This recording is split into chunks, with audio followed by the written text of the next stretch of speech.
তেল আবিবে এক নিস্তব্ধ শুক্রবার সকাল।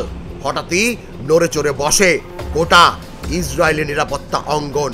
দ্য জেরুজালেম পোস্ট জানায়, ইসরায়েলি অভ্যন্তরীণ গোয়েন্দা সংস্থা শিন বেতের এক রিজার্ভ কর্মকর্তা রাষ্ট্রীয় গোপন তথ্য সাংবাদিকদের হাতে তুলে দেওয়ার অভিযোগে অভিযুক্ত হচ্ছেন।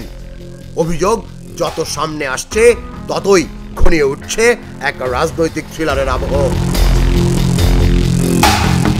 ইসরায়েলি পুলিশের সূত্র জানায়, অভিযুক্ত ব্যক্তি সংস্থার একটি ইউনিটের ডেপুটি প্রধান ছিলেন। অভিযুক্ত কর্মকর্তা সাংবাদিক আমিত সেগাল ও শিরিত আভিতান কোহেন, পাশাপাশি সংসদ সদস্য আমিখাই চিকলির কাছে গোপন তথ্য পাঠিয়েছিলেন। এখন তার বিরুদ্ধে আনুষ্ঠানিক শুনানির প্রস্তুতি চলছে।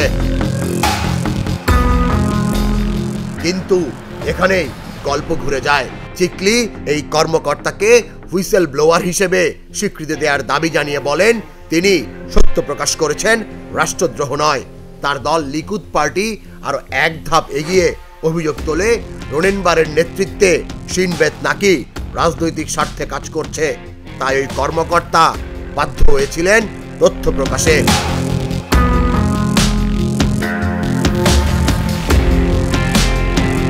গ্রেফতারের পর অভিযুক্ত কর্মকর্তাকে সংস্থার বেসমেন্টে ঘন্টার পর ঘন্টা জিজ্ঞাসাবাদ করা হয়।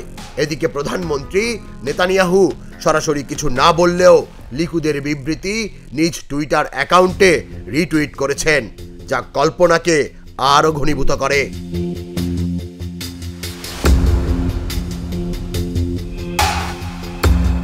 আইনজীবী দল জানায়, তাদের ক্লায়েন্ট জনগণের জানার অধিকার রক্ষায় তথ্য দিয়েছেন, কোনো রাষ্ট্রীয় গোপনীয়তা নয়।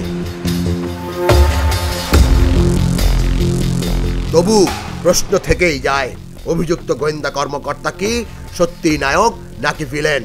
নাকি ইসরায়েলের নিরাপত্তার ভেতরেই জন্ম নিচ্ছে এক নতুন ছায়াযুদ্ধ?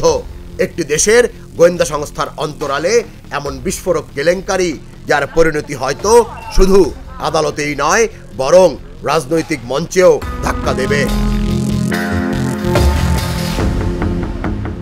তুষার ইসলাম, জাগো নিউজ।